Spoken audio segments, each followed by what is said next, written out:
यदा सत्त्वे प्रवृद्धे तु प्रलयं याति देहभृत्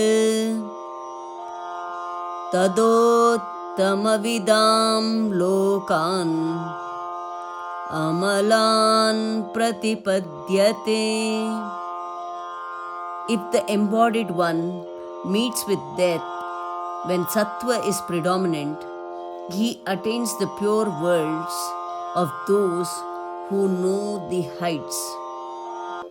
ಸತ್ವಗುಣವು ಹೆಚ್ಚಿರುವಾಗ ಜೀವನು ಸಾವನ್ನು ಪಡೆದರೆ ಆಗ ಒಳ್ಳೆಯ ಲೋಕಗಳನ್ನು ಹೊಂದುತ್ತಾನೆ. ಯದಾ ಸತ್ವೇ ಪ್ರವೃದ್ಧೇ ತು ಯದಾ ಸತ್ವೇ ಪ್ರವೃದ್ಧೇ ತು ಯದಾ ಸತ್ವೇ ಪ್ರವೃದ್ಧೇ ತು ಪ್ರಲಯಂ ಯಾತಿ ದೇಹಭೃತ್ ಪ್ರಲಯಂ ಯಾತಿ ದೇಹಭೃತ್ ಪ್ರಲಯಂ ಯಾತಿ ದೇಹಭೃತ್. ಯದಾ ಸತ್ವೇ ಪ್ರವೃದ್ಧೇ ತು ಪ್ರಲಯಂ ಯಾತಿ ದೇಹಭೃತ್ ಯದಾ ಸತ್ವೇ ಪ್ರವೃದ್ಧೇ ತು ಪ್ರಲಯಂ ಯಾತಿ ದೇಹಭೃತ್ ಯದಾ ಸತ್ವೇ ಪ್ರವೃದ್ಧೇ ತು ಪ್ರಲಯಂ ಯಾತಿ ದೇಹಭೃತ್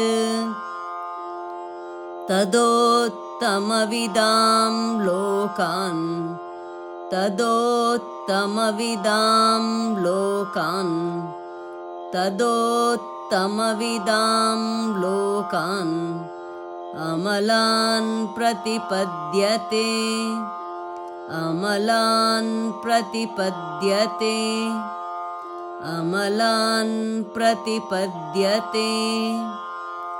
ತದೋತ್ತಮವಿದಾಂ ಲೋಕಾನ್ ಅಮಲಾನ್ ಪ್ರತಿಪದ್ಯತೆ ತದೋತ್ತಮವಿದಾಂ ಲೋಕಾನ್ ಅಮಲಾನ್ ಪ್ರತಿಪದ್ಯತೆ ತದೋತ್ತಮವಿದಾಂ ಲೋಕಾನ್ ಅಮಲಾನ್ ಪ್ರತಿಪದ್ಯತೆ.